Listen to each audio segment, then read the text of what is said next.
A hook. Imagine someone making a profound shift in their life. They've made mistakes, perhaps even committed crimes, but now they are determined to change course.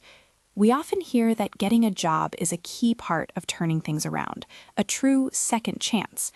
But how deep does that connection really go? Is it truly the job itself that acts as a magical key? Or is the story far more intricate, woven with threads of personal desire, societal support, and complex human psychology? B. Introduction. Today, we're going to explore one of the most vital and often debated topics in understanding human change, the powerful, yet sometimes perplexing, relationship between employment and desistance from crime. Desistance, in simple terms, is the process where individuals stop engaging in criminal activity. It's about leaving a past behind and building a new future. Recidivism, on the other hand, is the unfortunate return to criminal behavior. For decades, researchers, policymakers, and communities have believed that a stable job is central to this journey of desistance. But what does the evidence truly tell us? We'll unpack the layers of this belief, looking beyond the headlines to the psychological, social, and practical realities. We'll examine what makes employment such a compelling factor, the theories that try to explain its impact, and crucially, the very real challenges and ongoing debates that remind us just how complex human transformation truly is. This isn't just about statistics, it's about people striving for a better life. C. Main body. Act 1. The foundational ideas. Why employment seems so crucial. Let's start with the fundamental understanding.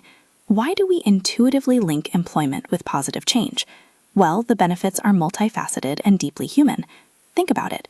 A job provides structure to daily life, offering routines and expectations that can replace chaotic patterns. It confers a sense of identity, shifting someone from perhaps being labeled an offender to an employee, a colleague, a contributor. Beyond the tangible paycheck, employment offers financial security, reducing the immediate pressures that can sometimes drive criminal behavior. It fosters commitment to a pro-social future, giving someone something to lose and something to build towards. And importantly, it enhances self-esteem. The act of contributing, learning new skills, and being valued in a workplace can profoundly impact how someone sees themselves.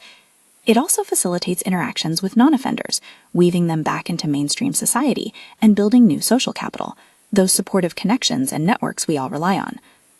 This brings us to some key psychological frameworks. The turning point hypothesis, for instance, suggests that stable employment can act as a pivotal moment, remounting an individual's life away from crime. It's like a new road opening up, complete with new obligations, expectations, and social networks that nudge them towards conformity and a transformed identity. Then there's the hooks for change hypothesis. This view suggests that before employment can really stick, there's often an internal, cognitive shift, an inner desire to desist. Employment then serves as a tangible hook, something concrete in the real world that helps sustain this newfound resolve. It gives purpose to the inner change. Conversely, the settling down hypothesis offers another perspective, suggesting that sometimes employment doesn't cause desistance, but rather follows an individual's initial behavioral transformation.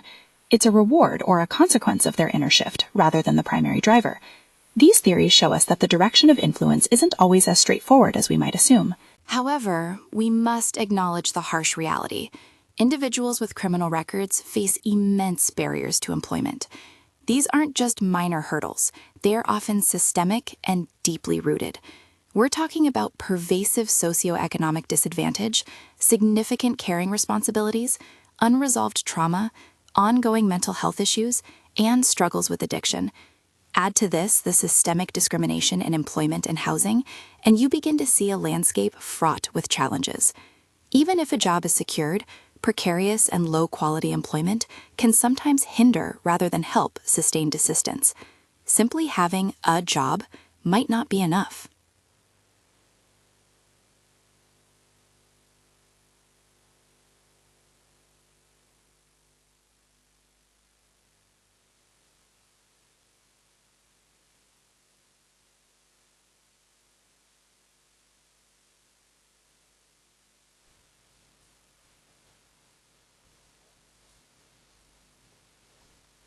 So, where do we go from here? The field continues to evolve, embracing the complexity rather than shying away from it.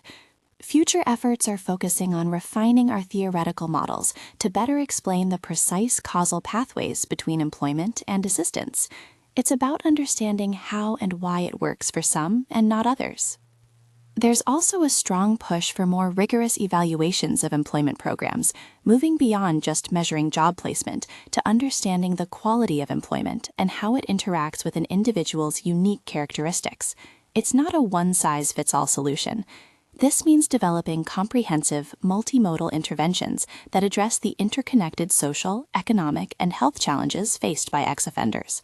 This might include mental health support, addiction treatment, housing assistance, and family reunification, all along employment training and placement. There's a growing emphasis on understanding and mitigating structural barriers and promoting social justice to create a truly supportive environment for desistance. This isn't solely the individual's burden. Society has a role to play in creating genuine opportunities for change. Research will also continue to explore those gendered pathways and the specific roles of various stakeholders, including employers, in facilitating desistance. It's about building bridges, not just individual ladders. Ultimately, the evidence behind employment and desistance tells a story of profound human potential, but also of significant societal challenge. It's clear that employment is a powerful force for good, offering identity, structure, and connection. However, it's not a magic bullet, nor is its impact always straightforward. The journey of desistance is deeply personal, often requiring an internal shift, and it is most successful when supported by meaningful, stable work, comprehensive interventions, and a society willing to dismantle structural barriers. For those striving to turn their lives around, a job can be more than just a paycheck. It can be a pathway to purpose, dignity, and a deeply felt sense of belonging. And for us, understanding this complex evidence encourages us to support not just any job, but quality work within a compassionate, just, and supportive community, fostering genuine hope for a new beginning.